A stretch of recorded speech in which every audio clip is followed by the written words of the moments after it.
এই পার্লামেন্টের প্রতিলিপি বা প্রতিচ্ছবি আমরা চোখের সামনে আজ দেখতে পাবো। তার জন্য আমি শুশুনিয়া ঐক্যতানকে ধন্যবাদ জানাই। তারা অত্যন্ত পরিশ্রম করে আজকের এই অনুষ্ঠানের জন্য তৈরি হয়েছে এবং এই মক পার্লামেন্টের বিষয়বস্তু রয়েছে আর্টিকেল 370।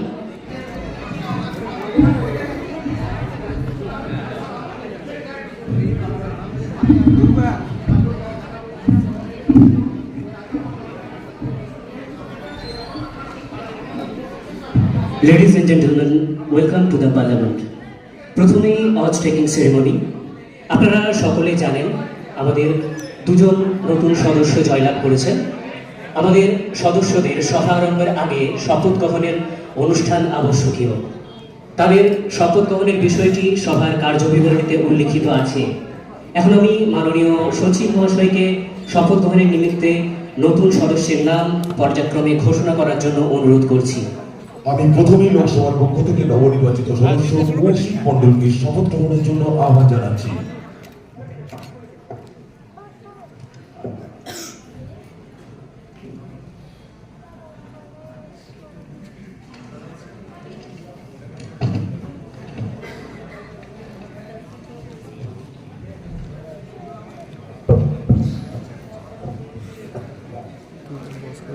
আপনি কোন ভাষায় শপথ গ্রহণ করতে চান?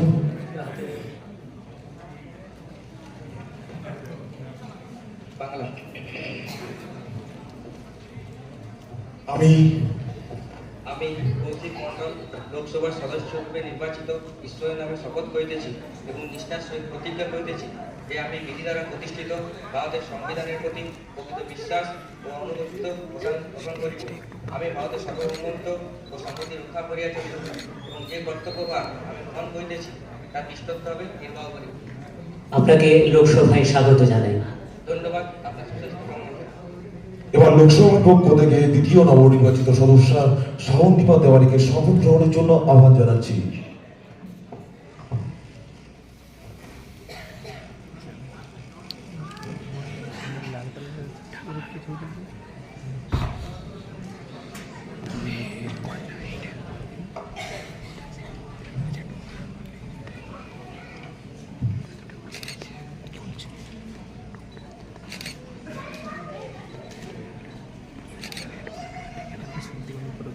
Madam, do you want to take oath or affirmation? In which language would you like to take oath?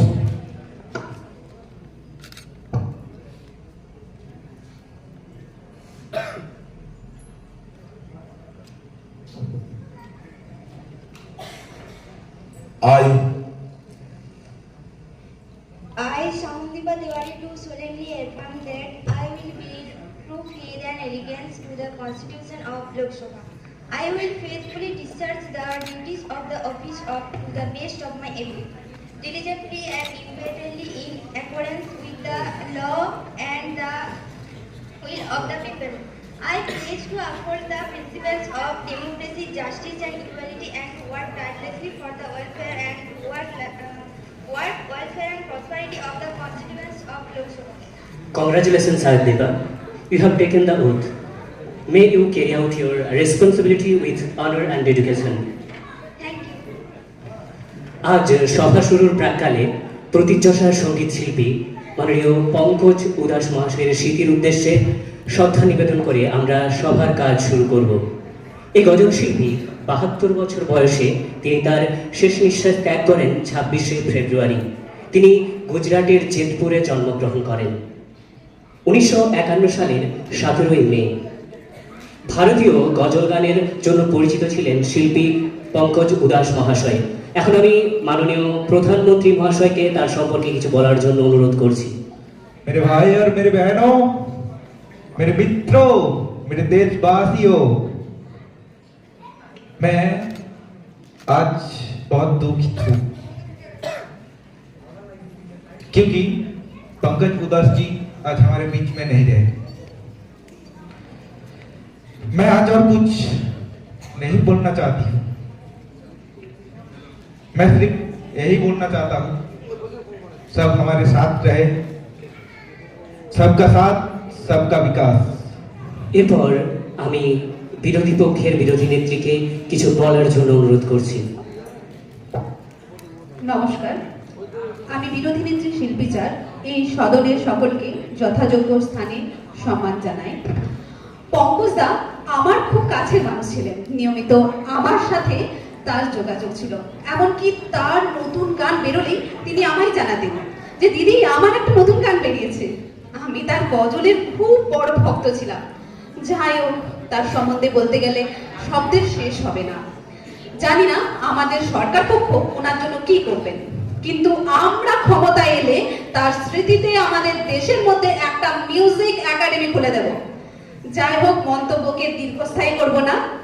সরকার পক্ষ যেটা প্রায়ই করে থাকেন। সকলে ভালো থাকুন, সুস্থ থাকুন, ন্যায়ের সাথে থাকুন। ধন্যবাদ।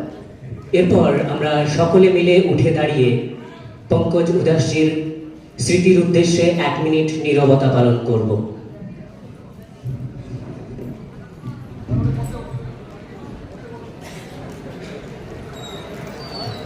Stop.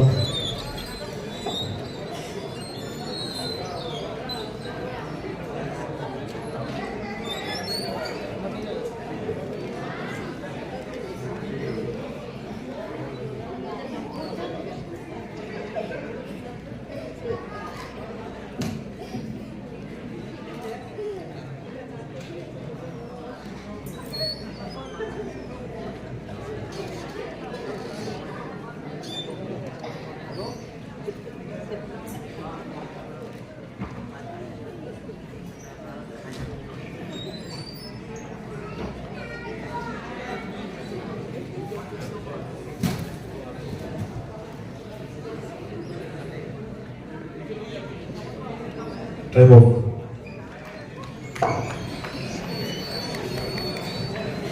ধন্যবাদ সকলকে। সকলে নিজের আসন গ্রহণ করুন। গত 2 দিন ধরে সংবিধানের 370 নম্বর ধারাটি নিয়ে আলোচনা চলছে এই সভায়। ভারতীয় সংবিধানের 370 নম্বর ধারা রদ করার প্রস্তাব এনেছে সরকার পক্ষ। এই বিষয়ে বিরোধী পক্ষেরও কিছু মতামত আছে। আজকে উভয় পক্ষকেই অনুরোধ করব তাদের মতামত পেশ করার জন্য। প্রথমে আমি অনুরোধ করব আমাদের বিরোধী পক্ষ থেকে কিছু প্রশ্ন তুলে ধরা হোক। আমাদের একটাই প্রশ্ন, 1948 সাল থেকে জম্মু কাশ্মীর ইউনাইটেড নেশনের মনিটরিং এ আছে। এই 370 ধারা রদ করলে কি আন্তর্জাতিক স্তরে ভারতের মান বাড়বে? এরপর আমি ভারপ্রাপ্ত মন্ত্রক কয়না মিত্রকে কিছু বলার জন্য অনুরোধ করছি। মাননীয় স্পিকার মহাশয়ের অনুমতি নিয়ে আমি ইতিহাস শোনাতে চাই।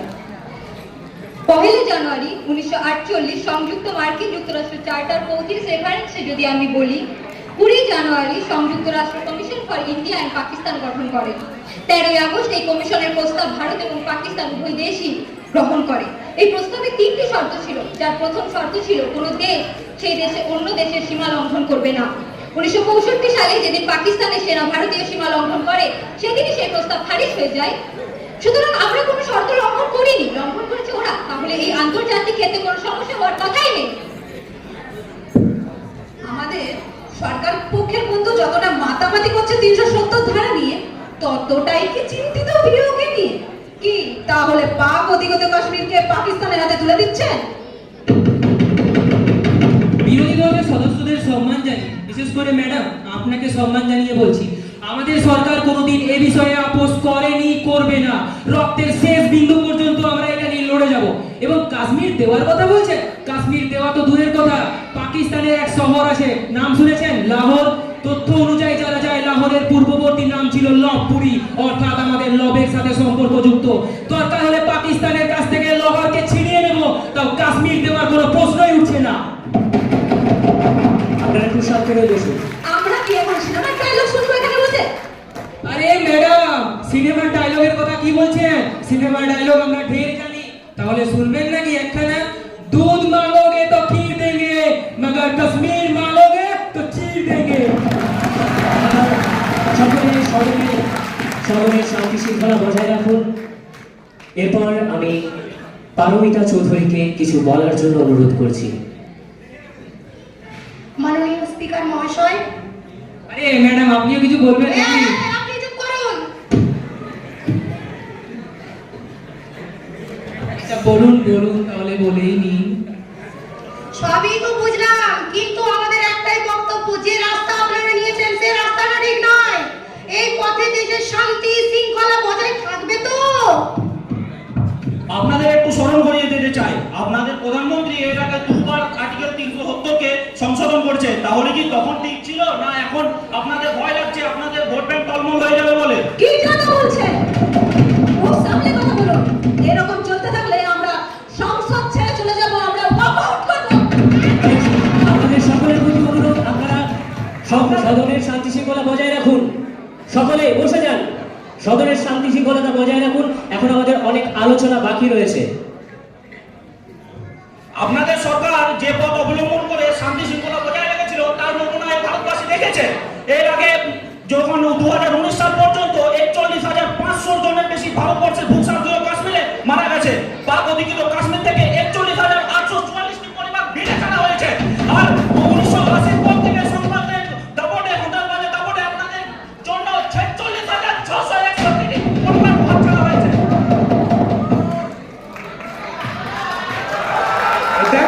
हम बिहार से हैं, हमको बोलने का मौका मिलेगा कि नहीं? हाँ जरूर, बोलिए बोलिए।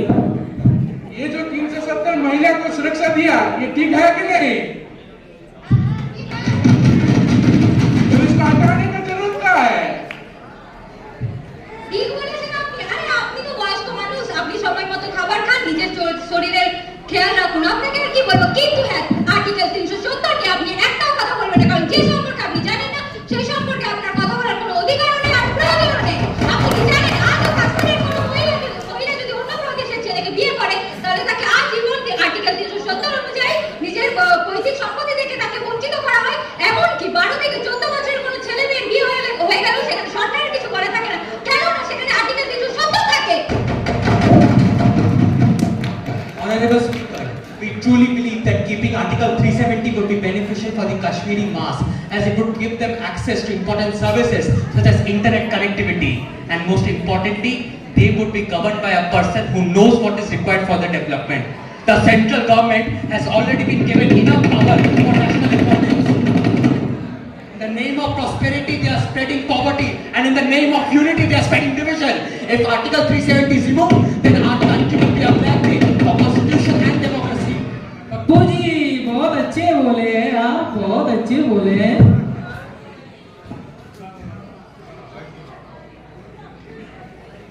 I would like to remind you what was the situation in Jammu from 1989 to 1995. Except telephone, food, bread and butter were not available in Jammu and Kashmir. Yes, we have deliberately closed the network system so that no one can spread non-violence. মাননীয় speaker, আমার একটা কথাই আপনার কাছে বলার আছে। এই বিল যদি সত্যিকারের মানুষের জন্য হয়, সত্যিকারের মানুষের ভালোর জন্য হয়, তাহলে এই বিল পাশ করানোর জন্য 2 দিন আগে থেকে কেন এত সতর্কতা? কেন পর্যটকদের পার করে দেওয়া হচ্ছে? কেন অমরনাথ যাত্রায় বাধা দেওয়া হচ্ছে? কেন ইন্টারনেট পরিষেবা বন্ধ করে দেওয়া হয়েছে? কেনই বা বন্ধ করে দেওয়া হচ্ছে স্কুল কলেজ? কেন প্রতিদিন বাড়ানো হচ্ছে সেনা ঘাঁটিদের সংখ্যা? তার মানে ওইখানকার মানুষ এই বিল চান না। ধারা 144 প্রয়োগ করে এই বিল পাস করানো যাবে না।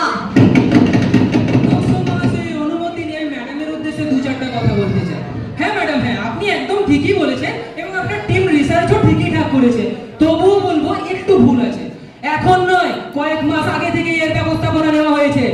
শুনেন, জানেন তো, লং জাম্প হাই জাম্প দেওয়ার আগে একটু পেছন দিকে যেতে হয়। আমরাও ঠিক সেটাই করেছি।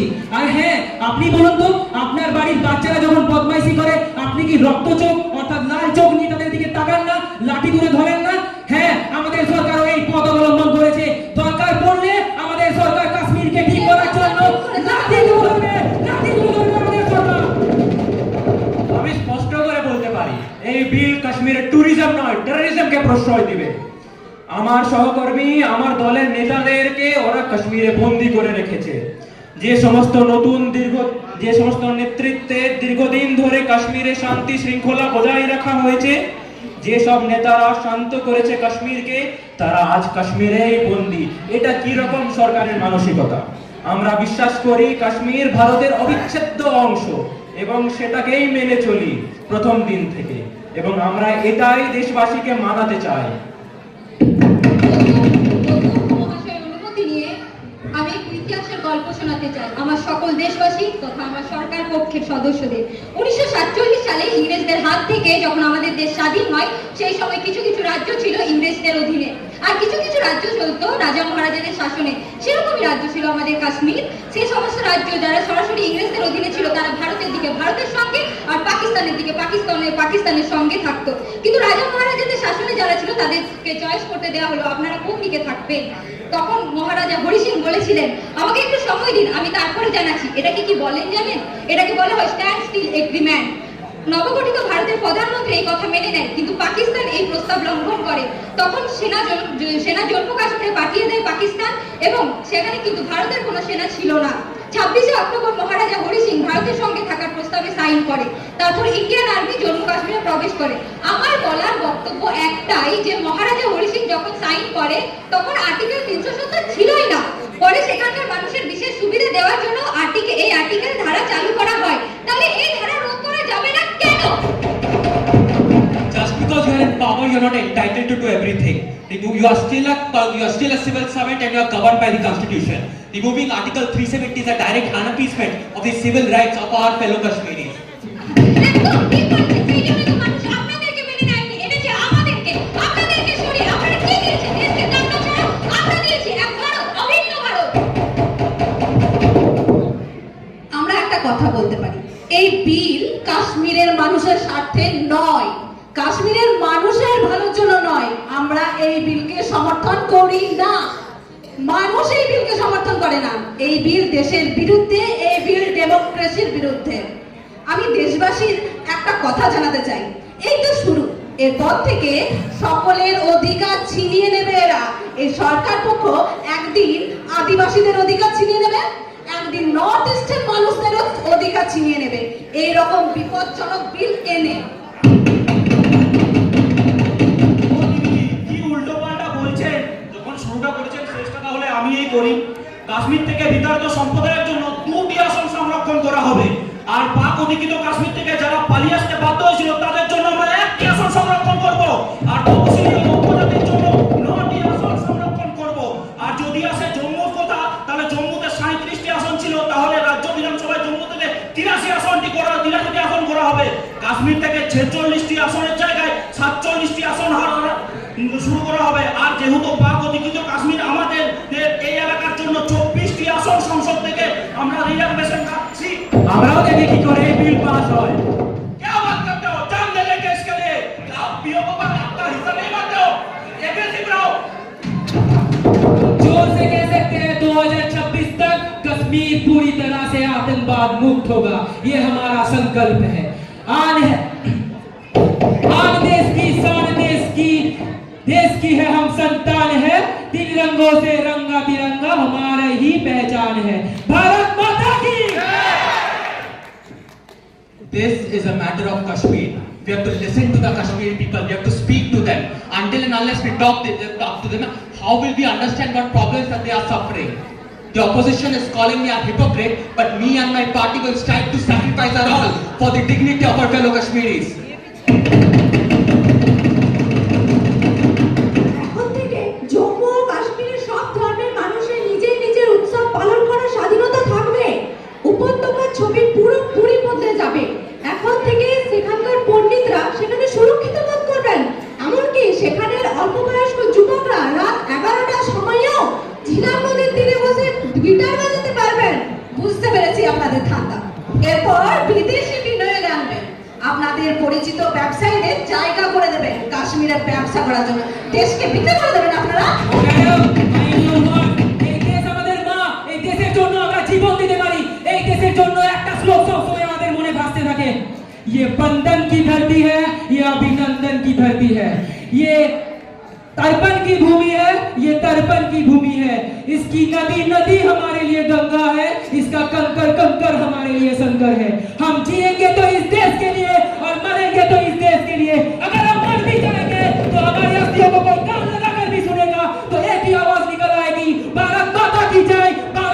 की जय, भारत माता की जय, जय श्री कृष्ण।